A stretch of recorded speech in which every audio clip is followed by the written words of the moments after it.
안녕하세요. 보디빌딩 최코치입니다. 오늘은 뭐를 설명해 드릴 거냐면 바벨 운동의 단점에 대해서 제가 좀 알려드리면서 바벨, 덤벨, 그리고 머신의 손잡이가 왜 그렇게 돼 있는지 좀 설명해 드리면서, 그리고 제가 왜 이렇게 운동 방식을 설명드리는지에 대해서도 좀 설명드릴게요.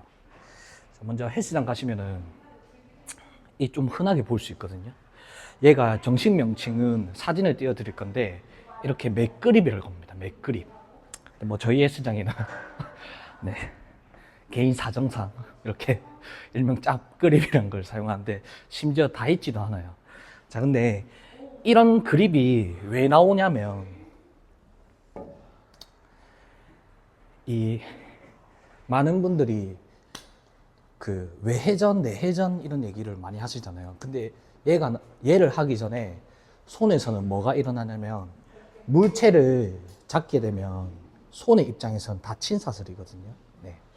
근데 저희가 주먹을 이렇게 뻗어 보시면 알겠지만, 뻗어 보시면 엄지건지 쪽으로 힘이 가요. 그대로 뒤로 오시면 알겠지만 약지 소지 쪽으로 힘이 갑니다. 어깨 관절의 움직임이 일어나기 전에 손에서 먼저 이렇게 움직임이 일어나요. 전환. 근데 사람 팔을 이렇게 등 운동을 하거나 거의 이런 머신이나 프리웨이트, 저희가 근육 운동할 때는 웬만한 운동들은 팔이 접고 펴지는 형태거든요. 근데 여러분들도 한번 해보시면 알겠지만 팔이 이렇게 접힌 상태에서 손목 있죠? 손 안에. 손에 주먹을 가볍게 쥐시고 팔이 이렇게 접혀 있는 상태에서 손목 있죠? 손목, 복숭아뼈 여기. 손목뼈를 이렇게 돌려보시면은, 몸은 가만히 있고 손목뼈를, 복숭아뼈를 돌려보시면은 어디까지 돌아가냐면 75도 딱 돌아가요. 그리고 반대로 손목, 복숭아뼈를 인지하시고 몸은 가만히 해서 쭉 돌려보시면 어디까지 돌아가냐면 85도까지 돌아갑니다. 근데 저희가 바벨을 잡을 때 이 상태에서 바벨을 못 잡잖아요. 그래서 바벨을 잡으려면 이 어깨 관절에서 나머지 각도를 만들어내서 바벨을 잡는 형태입니다. 네, 그래서 벤치프레스가 가슴 운동에 좋다고 하는 이유도 어깨 관절에서 이렇게 각도가 더 나오기 때문에, 실제로 대흉근하고 모멘텀이 가장 멀어지기 때문에 벤치프레스가 좋은 운동이라고 하는 겁니다. 근데 뭐 대표적인 인체를 이해하고 만든 머신은 해머 스트렝스가 있는데, 해머 스트렝스 손잡이 잘 보시면 전부 다 이렇게 돼 있거든요. 이렇게. 네. 머신이란 거는 누구나, 초보자도 뭐 중급자, 고급자도 전부 다 안전하게 사용할 수 있게 만드는 원리거든요. 그래서 프레스 같은 경우에도 이렇게 돼 있고, 등 운동 시 오버그립 손잡이도 이런 식으로 돼 있고, 여기서 제일 중요한 건 언더그립인데, DY로 머신 사진 보시면 언더그립인데 제가 아까 말한 이렇게 85도로 설정되어 있거든요.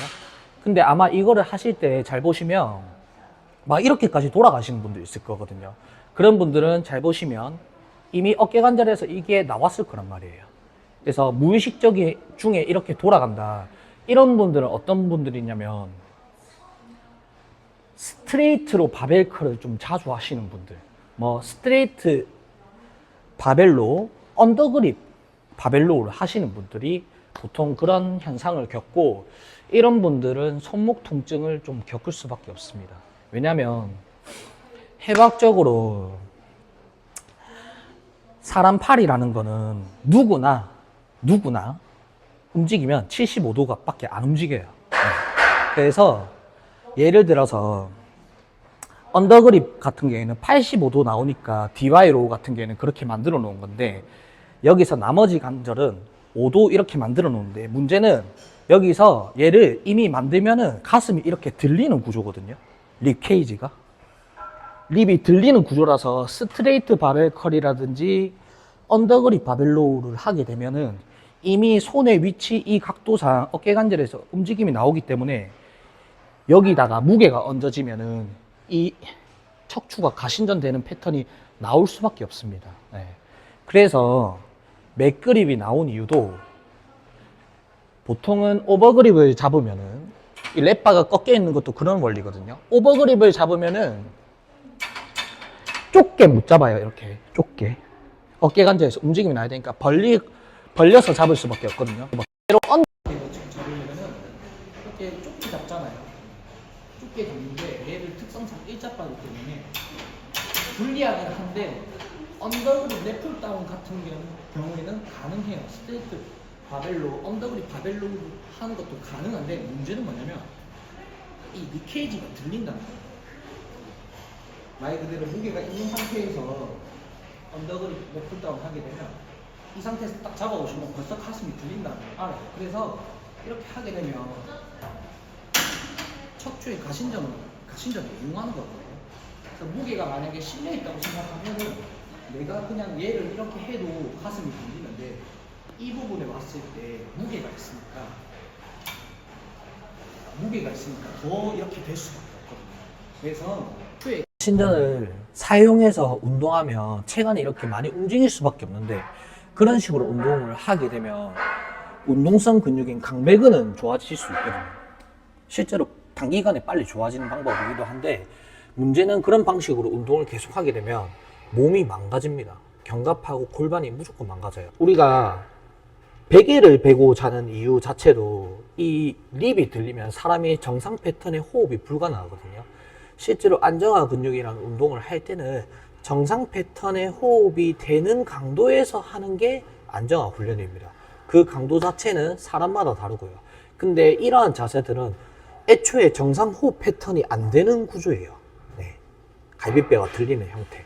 그래서 이러한 패턴을만 운동을 하시게 되면 견갑의 기능이 무조건 망가지기 때문에 말 그대로 아까 스트레이트 바벨 컬 같은 경우에도 여기서 이렇게 85도가 이루어지는데 나머지 5도가 만들어지니까 여기서 바벨을 딱 잡았을 때 몸이 뒤로 넘어갈 수밖에 없거든요. 근데 이런 관점에서는 팔 운동 머신을 잘 보시면 전부 이렇게 커브가 되어 있어요. 그것도 팔 운동 자체는 뭐냐면 이 상완의 자유도를 제한하기 때문에 보통 이렇게 패드에 딱 대고 하는 거거든요. 근데 이거는 뭐냐면 지금 85도에서 이미 5도 벌여서 상완의 자유도를 허용한 거예요. 그래서 이러한 방식으로 운동을 하게 되면 사람 몸이라는 게 아까 얘기했지만 선수나 일반인이나 몸이 똑같다고 했잖아요. 쓰는 방식이 정해져 있는데 이러한 방식으로 운동을 하시게 되면 초보자들도 제일 먼저 겪는 게 손목 통증입니다. 손목 통증. 그래서 보통은 손목 보호대부터 차기 시작했다가 선생님 손목이 아파서 손목 덜렁덜렁 돼서 손목이 아프기 시작했다가 그 이후에 팔꿈치 아프고 그 이후에 아픈 게 딱 어깨거든요. 그래서 보디빌더 선수들이 많은 보디빌더 선수들이 하체 운동을 열심히 하는데 어디 부상으로 은퇴를 많이 하냐면 어깨 수술로 은퇴를 합니다. 그래서 이런 맥락으로 이해를 하시면 되는데 맥그립 같은 경우에 는 아까 제가 말한 이 80으로 있죠. 지금 이렇게 아마 헬스장 가시면 넓은 그립이 있을 거거든요. 근데 딱 이렇게 85도로 되어 있어요. 그래서 완벽하진 않지만 사람의 몸에 부담이 없게 이렇게 85도로 되어 있는 형태고 반대로 좁은 그립도 있을 거거든요. 넓은 그립도 있고 좁은 그립도 있을 텐데 걔 각도도 보면은 75도, 85도 이런 식으로 되어 있을 겁니다. 그게 이런 맥그립이 나온 이유라고 생각하시면 됩니다. 자, 근데 아까 말했지만 상완하고 이 손 하완에서 이렇게 회전이 상쇄된다고 제가 설명드렸잖아요. 근데 이거는 뭐 많은 분들이 내전 해야 되냐 외전 해야 되냐 제가 하지 말라고 말하는 게 이거는 팔이 접고 펴질 때 몸이 가만히 있으면 몸 가만히 주먹을 천천히 뻗어 보시면요 자기 알아서 회전을 해요. 근데 이거를 인위적으로 하시면 안 됩니다. 그래서 오늘 운동 설명은 없고 이런 맥그립과 이 그립의 특성에 대해서 제가 설명드렸는데 이후에 또 설명드려야 될 거는 왜 이렇게 운동을 설명하는지에 대해서 제가 이유를 말씀드려야겠죠. 많은 분들이 프로 선수들은 다 이런 식으로 운동을 하던데 왜 저만 이렇게 설명을 하냐라고 말씀드리는데 실제로 시중에 알려져 있는 방식들이 뭐냐면 저처럼 몸 가만히 팔 접고 펴면 운동된다라고 하는 사람들이 많잖아요. 이렇게 저처럼 선생을 하고 있는 사람 중에. 근데 실제로 시중에 알려진 방식이 뭐냐면 운동성 근육에 몰빵된 시스템. 아까 말했듯이 뭐 언더그립도 그렇고 체간이 과신전도 구조도 그렇고 실제로 그런 식으로 운동을 하게 되면 견갑 골반이 불안정하면 보상하는 쪽이 상완과 대퇴입니다. 대퇴. 이 두 가지로 운동성 근육으로 안정성을 잡게 되는데 이러한 패턴이 고착화되면 어떤 게 발생되냐면 체형이 무너져요. 체형이. 그래서 대표적으로 체형이 무너진 선수가 빅남입니다. 빅남이. 그러면 이러한 방식으로 운동을 하는 프로 선수임에도 불구하고 이러한 기능을 패턴, 손상되는 패턴을 적절히 따로 코치를 두면서 적절히 운동한 선수가 누구냐 물어보면은 범스테드입니다. 그래서 과거 사진 보시면 양발이 다 들려 있죠. 네. 양발이 다 들려 있고 둔부 모양이 되게 작은 걸 보이실 수 있어요. 빅남에도 마찬가지죠. 둔부가 점점 이상해지죠. 실제로 백더블 바이셉스란 포즈가 한 발을 이렇게 빼게 되면 고관절은 신전되어 있다고 생각하고 아까 팔의 위치에 따라서 제가 가슴 위치가 달라진다고 했잖아요. 그래서 랩풀다운에 무릎 패드가 있는 이유도 이 랩풀다운처럼 이렇게 가게 되면 가슴이 이렇게 열리는 구조인데 거의 누워있죠. 이런 패턴의 움직임이 고착화되는데 이런 식으로 되면 포즈를 쉽게 말하면 잘 못 잡습니다. 그러니까 근육이 있는데 근육을 보여줄 수가 없어요. 그래서 범스테드 같은 경우에도 근육이 생긴 게 아니라 있던 게 보이는 겁니다. 왜냐면은 견갑이랑 골반이라는 것은 결국 연결되어 있기 때문에 얘가 비정상이다. 그러면 견갑도 무너집니다. 말 그대로 골반이 망가지면 견갑도 망가지고 반대편이 이쪽이 망가지면 이쪽이 망가지고 그런 식으로 이렇게 보상되는 구조인데 쉽게 말해서 계속 그런 식으로만 운동을 하게 되면은 몸이 망가질 뿐더러 선수는 포즈도 안 잡힌다. 네. 그래서 제가 이러한 방식으로 설명드리는 거거든요. 네. 왜냐면 뭐 돈이 많고 여유가 있어서 기능성 코치를 따로 두면서 할 수 있다면 좋겠죠. 네. 좋겠지만 뭐 이 영상을 보시는 뭐 시합을 뛰시는 선수분들도 그렇고 일반인 분들도 그렇고 그런 환경이 되지를 못하잖아요. 그래서 적절하게 너무 잃지 않으면서 이렇게 하는 방법이 있으니까 저는 이러한 방식으로 선수들을 지도하고 설명할 수밖에 없는 겁니다. 네. 그래서 많은 분들이 교정을 할 거라고 하죠. 통증 개선을 하면은 병원에 가고 교정을 할 거면 교정 운동을 한다고 생각하시는데 저는 그 두 개가 따로가 아니라고 생각하거든요. 네. 저도 실제로 뭐 교정을 해보려고 한 적도 없고 그냥 교정이 된 거고요. 체급이 뭐 저도 체중이 낮은 편은 아니거든요. 제가 94kg, 5kg 정도 나가는데 체중이 높게 되면 기본적으로 일상에서 받는 부하 자체가 상당히 높습니다. 네. 그래서 뭐 영상을 보시는 일반인 분들 같은 경우에는 선수가 아니기 때문에 선수는 당연히 적정한 리스크를 가지면서 선수 생활을 이어나가는 게 맞는데 영상을 보시는 분들 같은 경우에는 전혀 그럴 필요도 없고 그럴 이유도 없기 때문에 얘가 가진 이러한 제가 설명하는 원리, 사람의 움직임, 기본적인 움직임을 가지고도 충분히 원하시는 몸을 만드실 수 있습니다. 네. 선수라면 리스크를 가진 게 맞는데 리스크를 가지는 움직임을 할 거라면 따로 이걸 해라. 이걸 할 자신이 없으면 이렇게 해라가 저의 주장입니다. 네. 그래서 많은 분들이 프로 분들은 왜 그렇게 하는데 저는 이렇게 하냐, 왜 그렇게 하냐 이렇게 말하셔도 똑같은 대답을 할 수밖에 없어요. 근데 만약에 물어본다면 프로 선수들한테 아프고 싶어서 아픈 사람은 단 한 명도 없어요. 그래서 이런 방법을 몰라서 안 하는 걸 수도 있고 뭐 오랫동안 해왔고 실제로 시합을 준비하다 보면 저도 이런 방식으로 바꿔서 운동을 지금 한 2년 정도 했거든요. 근데 처음에는 뭐 무게도 너무 낮고 이렇게 하니까 와 이렇게 시합을 뛸 수 있을까?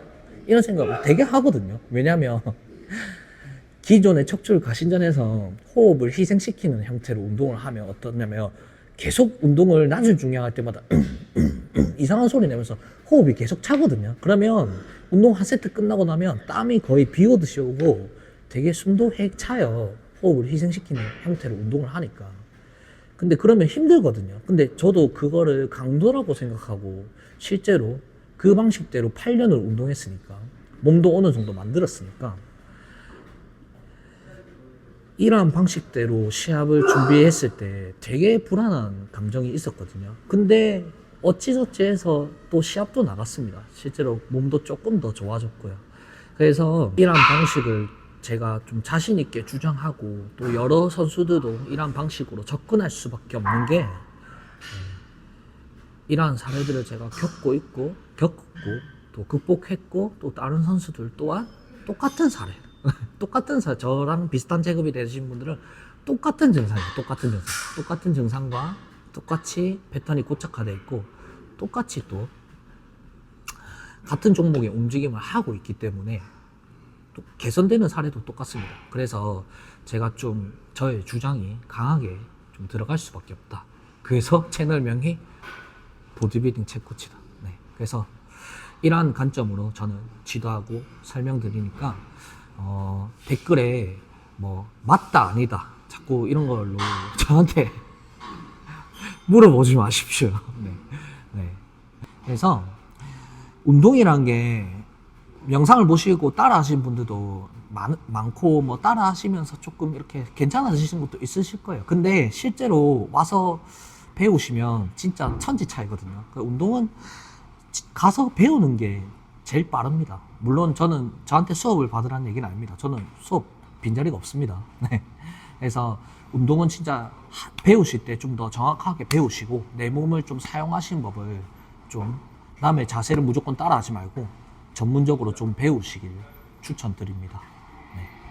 그리고 오늘 맥그립하고 또 스트레이트 바벨의 단점에 대해서 알아봤습니다. 덤벨의 경우는 이렇게 일체형이 아니고 자유롭기 때문에 머신과 같이 각도를 설정하실 수 있기 때문에 바벨로 하시는 동작들은 뭐 언더그립은 좀 피하시고 맥그립은 이러한 원리가 있어서 나온 것이고 이를 내가 활용하면 되겠다 라고 생각하시면 됩니다. 자, 오늘 설명은 여기까지 하겠습니다. 다음번에는 운동 영상으로 만나 뵙겠습니다. 감사합니다.